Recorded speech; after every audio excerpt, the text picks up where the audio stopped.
राष्ट्रवादी काँग्रेस पार्टीचा विकास कामाला विरोध नाही. पारोळा रोड ते हत्तीडोह डीपी रस्त्यावर कचरा टाकला जातोय हे गोटेंनीच कबूल केले. राष्ट्रवादी काँग्रेस पार्टीच्या वतीने केलेला आरोप माजी आमदार अनिल गोटे यांच्या वर्मावर बसल्याचं म्हणत राष्ट्रवादी काँग्रेस पार्टीचे जिल्हाध्यक्ष कैलास चौधरी यांनी माजी आमदार अनिल गोटे यांना पत्रकार परिषदेतून प्रत्युत्तर दिले आहे. रस्ते कामात कचरा टाकला जातोय यावर माजी आमदार गोटे यांनी ठेकेदारावर आगपाखड करण्याऐवजी ज्यांनी चूक लक्षात आणून दिली त्यांच्यावर खालच्या पातळीवर टीका करत आपली लायकी दाखवून दिली. निकृष्ट काम करणाऱ्या ठेकेदाराला पाठीशी घालण्याचे कारण धुळेकर समजू शकतात. ज्यांना 2 पावले चालताना आधाराची गरज भासते तेच फटक्यांची भाषा करतात. आमच्या मोठ्या नेत्यांवर आरोप करून फुकटची प्रसिद्धी मिळवणे ही गोटे यांची जुनी पद्धत असल्याचे म्हणत त्यांना चांगलंच प्रत्युत्तर दिलं आहे. या प्रसंगी राष्ट्रवादी काँग्रेस पार्टीचे जिल्हाध्यक्ष कैलास चौधरी, रवींद्र आगाव, रईस काजी, नरेंद्र अहिरे, ज्ञानेश्वर माळी, सुरेश अहिरे, राहुल पोळ यांच्यासह पदाधिकारी मोठ्या संख्येने उपस्थित होते. माननीय अजितदादा व इर्शादभाई यांच्यावर जे आरोप समोरच्यांनी केले ते निर्धार खोटे आहेत. अजितदादा हे विकास पुरुष आहेत, सकाळमध्ये कामाला लागतात. आम्हाला त्यांच्यावरती 100% विश्वास आहे.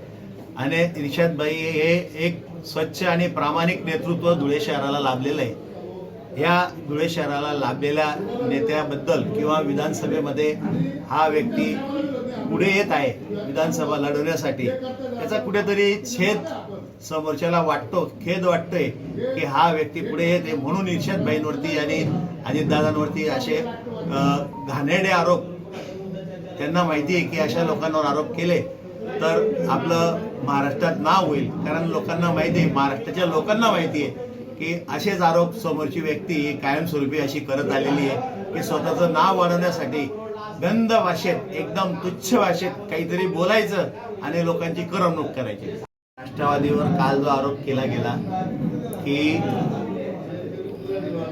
राष्ट्रवादी विकास कामांमध्ये खोडा घालते, तो विषय खोडण्यासाठी आम्ही आजची प्रेस घेतली होती. आमचा विषय, मेन विषय हा आहे की जो रस्त्यामध्ये जो कचरा टाकला जातोय, वास्तविक पाहता रस्त्यावरची जमीन ती कृषी खात्याची आहे, ती अजून अधिग्रहण झालेली नाही आहे. तसं कुलगुरूंकडनं पत्रही आलेलं नाही आहे. आपला तो विषयच नाही आहे. पण विषय हा आहे की जी कृषी खात्याची जी जमीन आहे त्याचा जो ब्लॅक कॉटन असतो, म्हणजे जी काळी पोत असते, काळी माती, जो लेअर असतो, तो नवीन रस्ता करताना तो काढायचा असतो.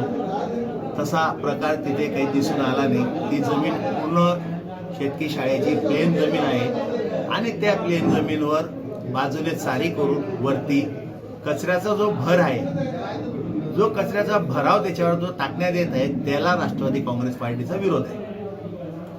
त्या विरोधासाठी आम्ही आजची पत्रकार परिषद घेतली आणि माजी आमदारांचा जो मुद्दा होता की विकास कामांमध्ये खोडा, हा मुद्दा खोडण्यासाठी आम्ही आजची पत्रकार परिषद घेतली.